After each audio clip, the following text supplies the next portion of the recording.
रामकृपाल जी, जब हम बात करते हैं प्रधानमंत्री के मध्य प्रदेश के इस दौरे की, तो हमने देखा कि बागेश्वर धाम से ये दौरे की शुरुआत हुई।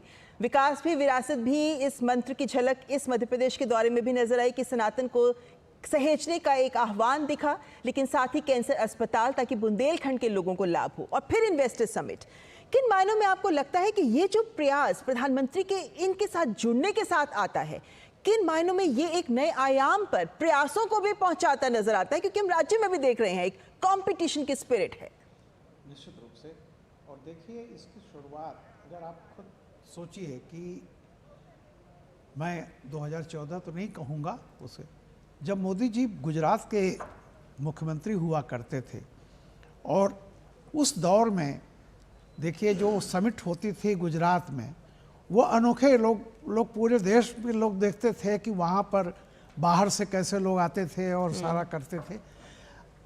अब आप देखिए तो धीरे धीरे चुपचाप उसका दायरा आज की तारीख में करीब करीब सभी राज्यों में इन्वेस्टर समिट शुरू हो गई है, और इसका निश्चित तौर पर श्रेय प्रधानमंत्री जी को जाता है। और दूसरी बात जो अभी प्रधानमंत्री जी ने खुद इसमें कहा था कि विदेश से लोग या जो कंपनियां, उसके उद्योगपति क्यों आने में घबराते थे। बहुत सारे हमारे यहाँ पुराने ऐसे कानून थे, जैसे लगा गया था कि उनको बेड़ियों की तरह रखा गया है ताकि कोई आए नहीं। उन चीज़ों को बिल्कुल समाप्त करना शुरू किया, वो केंद्र के लेवल पर शुरू किया और राज्यों के लेवल पर भी।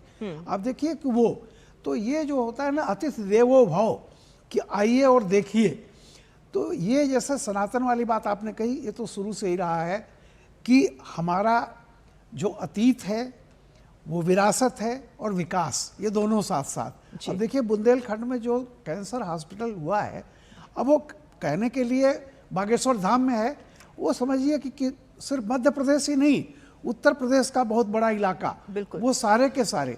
तो देखिए हमारी परंपरा भी है और आधुनिक विज्ञान, उससे उसका सहारा लेकर के इतना बड़ा अस्पताल जो वहाँ बनने जा रहा है जी। तो आप देखें तो ये जो वो चीज़ें चलाई है प्रधानमंत्री जी ने कि अपने दरवाजे खोलो, लोगों को आमंत्रित करो।